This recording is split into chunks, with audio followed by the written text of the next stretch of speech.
The wind howled across the plains as if the night itself mourned. Clouds pressed low, swollen and bruised, swallowing the stars. Beneath their restless shadows, the orphan girl crouched near the embers of a dying fire, her thin frame outlined by flickering light. She had no name worth remembering, not to them. The tribe called her Little Ghost, as though she were something halfway between the living and the forgotten. She never argued. Ghosts had no right to argue. Her breath formed pale wisps in the cold, and she drew her blanket tighter around her shoulders. It smelled of smoke and dust, and though it offered little warmth, she clung to it as one clings to a memory. Around her, the camp shifted restlessly. Warriors spoke in low tones. Mothers hushed their children. Drums beat once, twice, then fell into silence. Something was missing. Someone, and the absence sat heavy on every tongue. The chief's son had not returned. He had gone out at dawn, a warrior whose skill on horseback was legend, whose laughter often carried across the camp like sunlight through clouds. By dusk, when the sun bled into horizon and coyotes began to call, there had been no sign of him. By nightfall, unease thickened into dread. Warriors who had tracked buffalo across endless plains returned shaking their heads. They had found nothing but broken brush and silence. The orphan felt that silence pressing in on her chest. She had always lived in silence. First when her family fell beneath raider guns, then when the tribe took her not out of pity, but not out of love. They fed her, clothed her, but they kept her on the edges, as though she carried bad luck in her small frame. She did not cry anymore. Ghosts had no tears left to shed. But now the silence felt different, more dangerous. It was not directed at her. It was aimed at the heart of the tribe itself. From her place at the edge of the council fire, she studied the ground. Ash shifted in the wind, dirt scattered, and tracks carved faint stories for anyone willing to see them. She had spent her childhood wandering alone, noticing what others missed. It had been her way of surviving, reading the trail of animals, the broken pattern of grass, the sharpness of smoke in the air. Ghosts survive by watching what the living overlook. The chief spoke, his voice steady but edged with fear. His words rolled like stone. Their strongest trackers had failed. They would search again at first light. Around the fire, warriors nodded, grim and tired. No one dared to speak against him. But the orphan's eyes caught something. Faint marks near the ashes of the last torch, barely pressed into the dirt. The shape was wrong for deer, too light for a warrior's step, too heavy for a child's. She frowned. The earth whispered something to her. Her small heart hammered. She should stay silent. Ghost stayed silent. Yet as she stayed quiet now, the fear would grow, and the chief's son would remain lost in the night. Without him, the tribe would falter, and if the tribe faltered, so too would her fragile place within it. The words burst out before she could stop them. You are looking the wrong way. The fire crackled, but every head turned. Warriors stared at her, as if the smoke itself had spoken. One man laughed, sharp and scornful. Another muttered about children who should hold their tongues. Heat flooded her face, but she lifted her chin. She pointed toward the faint impressions in the dirt. The trail bends east. He was led, not lost. The circle of firelight grew tense. The chief's dark eyes settled on her, unreadable. 100 whispers seemed to gather in his silence. She wanted to shrink into herself, to disappear into the blanket, but she did not. She stood in that silence, trembling yet unyielding, because ghosts who never speak vanish forever. The chief rose slowly, his height casting a long shadow across her. His gaze moved from her face to the faint trail she had marked. His hand flexed at his side, as though weighing the hope her words offered against the risk of listening to them. Warriors shifted restlessly, uncertain whether to laugh or to fall silent. The girl swallowed, her throat dry, and whispered so softly it nearly disappeared into the wind. I can find him. The fire hissed as if in answer. The night seemed to pause, holding its breath. For the first time in her short life, all eyes rested on her. Not with dismissal, not with pity, but with something sharper, something dangerous. She did not know if it was belief or defiance. All she knew was that the next moment would decide whether she remained a ghost forever or became something else entirely. And the chief, still staring at her, had not yet spoken. The council fire smoldered embers by the time the chief's decision was spoken. His voice carried no hesitation, though the weight of doubt lingered in the circle. She will lead. The words cracked through the night like a whip. Warriors exchanged looks of disbelief. Some scoffed quietly, others turned away, but none dared defy him openly. 2 men were named to follow her, not out of trust, but as guardians in case her path proved false. The orphan felt their stares burn against her back, as if daring her to falter before they even took the first step. She walked ahead of Madon, her bare feet cold against the damp grass. The world still wore its veil of morning mist, soft and gray, yet every sound seemed sharpened. The cry of a hawk overhead, the snap of twigs beneath boots, the faint trickle of water somewhere unseen. She did not speak. She could feel the warriors behind her measuring every step, ready to pounce on the smallest mistake. Ghosts were not supposed to lead men into the wilderness, and if she failed, her silence would never again be broken. She dropped to one knee near the edge of the camp. The faint marks she had pointed out the night before remained etched in the soil, overlooked by seasoned trackers. She brushed dirt away gently, as if coaxing words from an old page. The pressure in the footprints leaned forward, not backward. Someone had been pulled, resisting. Her small fingers hovered over the ground. "He was taken," she whispered, more to herself than to them. One warrior grunted. Or perhaps you see stories in dirt that is only dirt. His companion said nothing, but she heard the skepticism in his breath. Still, they followed when she rose again. The trail wound eastward through grass that bent in subtle patterns. She noticed how certain stalks broke at unnatural angles, how a stone had shifted recently, how a faint scuff marred the bark of cottonwood. Her eyes, trained by years of surviving unnoticed, saw threads others dismissed. Each discovery pulled her forward, though her chest tightened with the knowledge that every step carried risk. By midday, the sun beat down mercilessly. Heat shimmered above the earth, and sweat dampened the edges of her hair. The warriors trudged behind, their muttering sharp, their patience thinning. When they came to the river, wide and frothing, one threw up his hands. No child could cross this, nor a man bound and dragged. The trail ends here. She studied the rushing water, her gaze scanning the stones slick with spray. A broken branch bobbed near the bank. Carried from upstream, she traced its wet bark with her fingertips. The current was swift but not unbeatable. She remembered crossing such rivers when she hid from raiders, following deer that knew where the shallows ran. Without a word, she stepped onto a line of rocks half buried beneath the surface. Her feet slipped, her heart lurched, but she stretched her arms for balance and pressed forward until she stood on the far bank. The warriors stared, reluctant admiration flickering in their eyes. The one who had mocked her spat into the water and cursed, then followed grudgingly, boots splashing. His companion offered a half-smile, shaking his head as though both impressed and unsettled. The orphan said nothing. She only turned to the ground again, searching. Soon, darker signs emerged, ash from a dying fire, boot prints too heavy to belong to the tribe, and the faint smell of sweat and iron. The girl knelt beside a patch of earth where grass lay flattened. Her stomach twisted, blood stained the soil, faint but undeniable. She touched it with trembling fingers. It was not enough to signal death. Not yet. The warriors crouched beside her.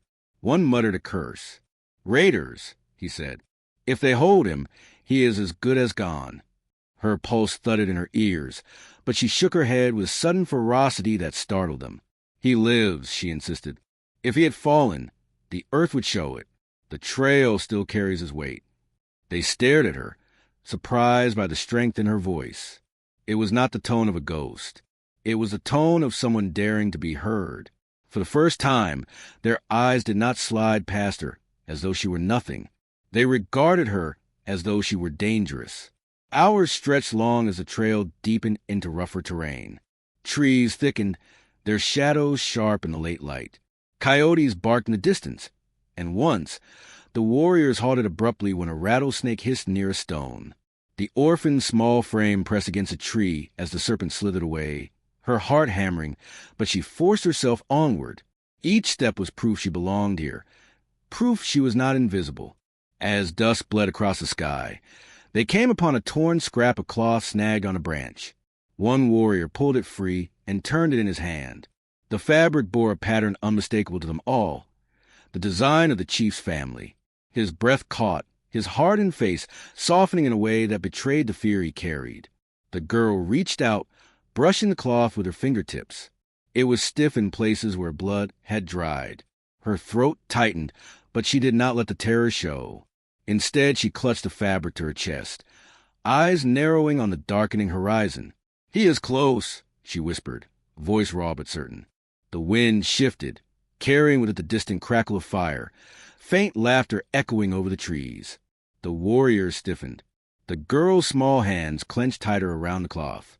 She could almost feel the heartbeat of the missing man pulsing through it. For a moment, doubt gnawed at her edges.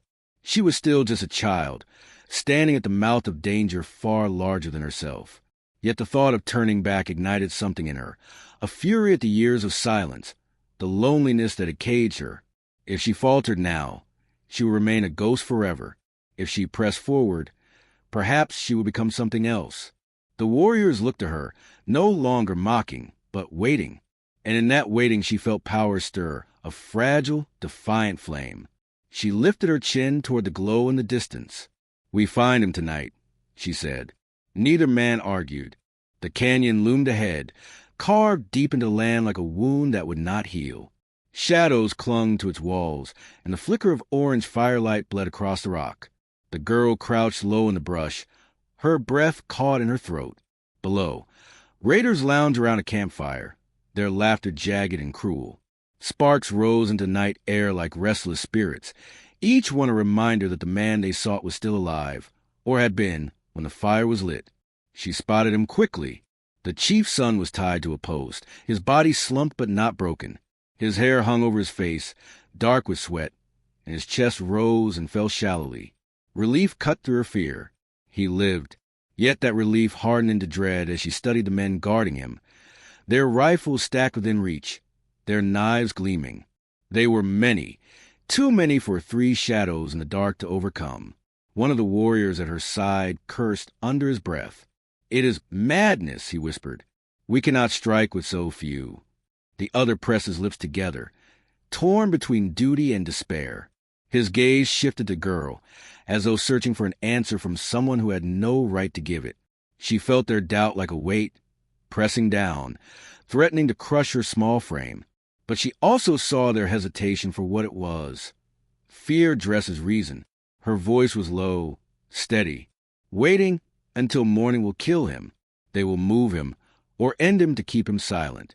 "Tonight is the only night," the skeptical warrior hissed. "And what would you have us do, little ghost?" "Walk into their knives." Her eyes stayed fixed on the camp below. She noticed the way the brush leaned against dry kindling, the way the wind carried sparks toward the canyon walls, the way shadows shifted when firelight wavered.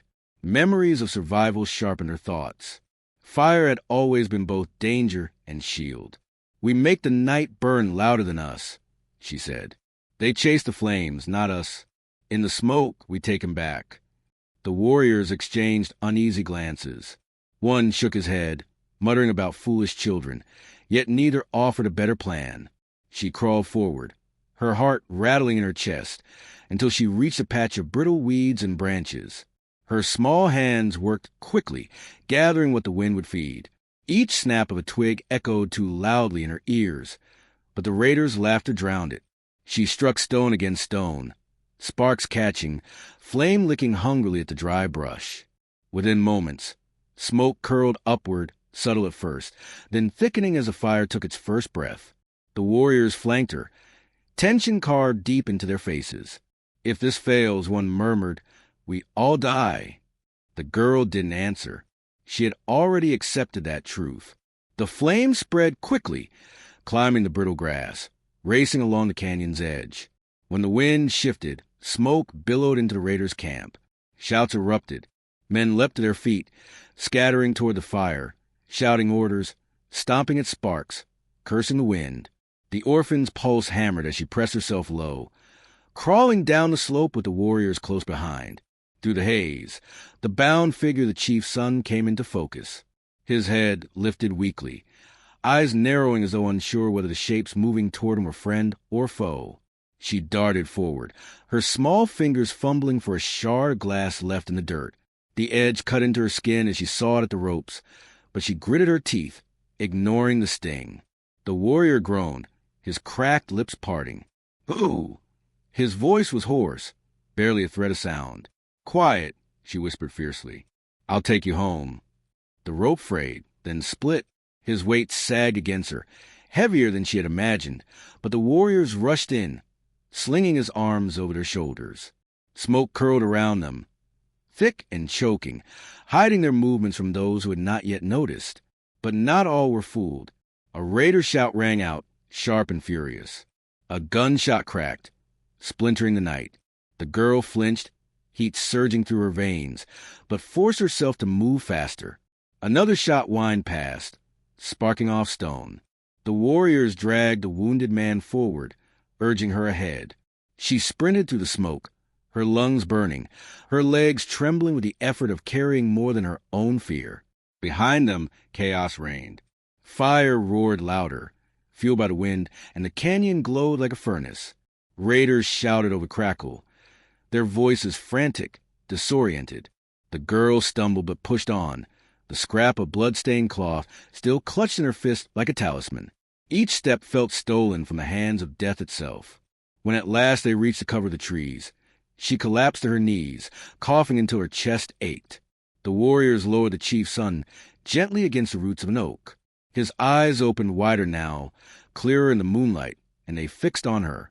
For a long moment he simply stared, as if unable to believe that this small, soot-streaked child had pulled him from the fire. His lips parted, rough and broken, but the words carried. "Little ghost," he whispered, voice laced with awe. "You brought me back." The girl froze. The title that had once been a brand of shame suddenly reshaped into something else, something stronger. She did not know what to say, so she said nothing, letting the silence speak for her. The warriors, grim but alive, scanned the dark forest. One muttered, "They will not stay blind for long." The girl lifted her head, her eyes glinting in the dim light. Her body trembled with exhaustion, her hands raw from rope and fire, but her voice was steady. "Then we must go before the smoke clears." She rose to her feet, and though she was the smallest among them, in that moment she led again. The forest thinned as dawn brushed pale light across the horizon. Birds stirred in the branches, their calls hesitant, as if even they feared to disturb the fragile quiet. The girl walked ahead, her small frame moving with a determination that seemed borrowed from someone older, someone larger. Behind her, the warriors half carried the chief's son, his steps uneven, his breath ragged. Every so often he stumbled, and each time she turned back, her dark eyes fixing on him until he straightened, as though her will alone kept him moving. The land opened into rolling plains, the grass heavy with morning dew. Smoke still clung to her hair, and her hands bore the raw cuts of rope and stone. Yet she pressed forward as though the wounds were proof of her claim to belong. She thought the night before of firelight swallowing shadows, of her name spoken not with scorn but with gratitude. It felt like a seed had been planted in her chest, fragile but alive, and with every step it grew. The warriors said little. Where once their voices had been sharp with mockery, now they spoke only in murmurs, offering water to their wounded companion, checking the horizon for pursuit. The girl sensed their silence was not emptiness, but acknowledgement, a space carved for her that had never been offered before. She did not need their words. Their eyes, when they met hers, no longer dismissed her as a shadow. By the time the sun rose fully, the outline of the tribe's camp shimmered in the distance. Tents clustered together, smoke curling from early fires, children darting between the shapes like startled deer. As the party drew nearer, figures gathered at the edge. At first, the watchers stood still, uncertain what they saw. Then the murmur spread. The chief's son was returning. The sound swelled until it became a roar of voices, cries of relief, sobs of joy. The girl slowed, uncertainty coiling in her stomach. She had never walked into that circle of people as anything more than a tolerated stray. Now every gaze seemed fixed on her, not with disdain but with wonder. Mothers pressed their hands to their mouths. Children clutched their elders' arms, and warriors stood straighter as though the sight of survival restored their own strength. The chief himself stepped forward, his face carved from stone yet softened by the wetness in his eyes. He embraced his son, holding him as though afraid he might vanish again. For a long moment, father and son stood bound together, the crowd hushed in reverence. Then the chief's gaze lifted, meeting the orphan's. His expression shifted, first to disbelief, then to something heavier, something close to pride. The silence thickened, all eyes following his. He raised a hand, his voice carrying across the camp. "This child," he declared, "walked the path of fire and shadow. She brought my son home. Today she walks not as ghost, but as blood." The crowd erupted. Drums pounded. Feet stamped against the earth. Voices rose in a tide of celebration. The girl's chest tightened. She felt the weight of the chief's words wrap around her like a cloak, heavy but warm. For the first time, she was not outside the circle. She was at its heart. The procession formed swiftly, warriors lifting spears, children scattering flower petals, women raising chants that wove through the air like smoke. The chief's son, though weak, walked among them, supported by his brothers in arms. And at the very front, the chief placed the girl. She hesitated, her bare feet rooted to the ground, until his hand settled firmly on her shoulder. "Lead us," he said. She stepped forward, the earth trembling with the rhythm of the drums. Dust rose around her, golden in the morning light, and the tribe followed in her wake. Each beat of the drum echoed in her chest, steady and strong, as though the world itself marched in time with her. The voices behind her called not ghost, but her name, the name she had thought lost with her family, restored now by the very people who had once turned from her. Her throat ached with the weight of it, yet she did not cry. She only lifted her chin, her eyes fixed on the horizon. For years she had walked unseen, carrying silence like a burden. Now every step rang like thunder, a promise carved into the earth itself.